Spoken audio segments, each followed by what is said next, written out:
बिस्मिल्लाहिर्रहमानिर्रहीम। सूरत रहमान से मुश्किलात का हल और बीमारियों का इलाज, ये सिलसिला हमने काफ़ी देर से शुरू कर रखा है और इसी सिलसिले में हमने बेशुमार वीडियोस भी बना दी हैं। आप हमारे चैनल पर जाकर उन वीडियोस को देख सकते हैं और उन वीडियोस को देखकर आप भी बेशुमार मुश्किलात से महफूज रह सकते हैं और बीमारियों से बच सकते हैं।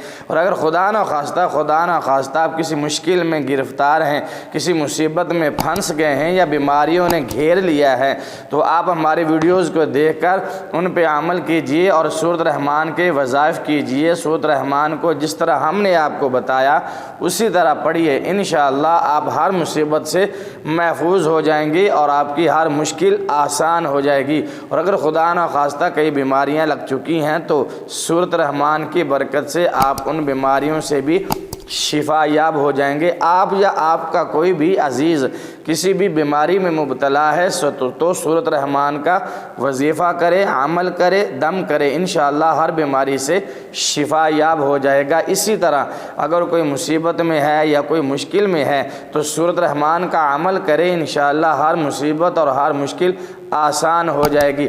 आज हम जिस बीमारी का अमल लेकर आए हैं और वजीफ़ा लेकर आए हैं सूरत रहमान का, वो है मैदे की तकलीफ़ और मैदे के अमराज।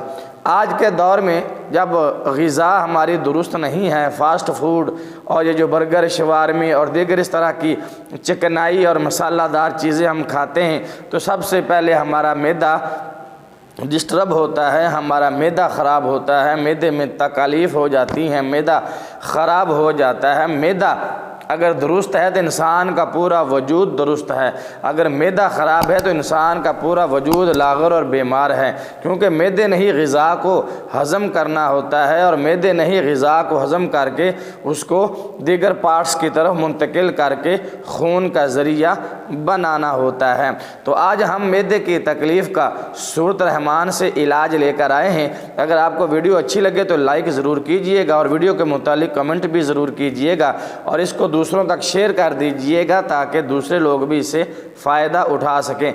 आप हमारे चैनल पर नए हैं तो सबसे पहले चैनल को सब्सक्राइब कर दें और बेल का बटन दबा दें ताकि हमारी इसी तरह की हर आने वाली नई वीडियो का नोटिफिकेशन सबसे पहले आपको पहुँचे। हज़रत अली रज़ियल्लाहु ताला अन्हु फरमाते हैं कि अनार को उसके अंदरूनी छिलके, वो जो बारीक सी झिल्ली होती है, उस समेत खाओ। ये मैदे को तक़वियत देता है और मैदे को नई ज़िंदगी बख्शता है और मैदे की तमाम तकालीफ़ और अमराज को ख़त्म कर देता है, दूर कर देता है। तो ये अनार, इसका ज़िक्र सूरत रहमान के अंदर है। इसको खाना कैसे है, इस पे अमल कैसे करना है।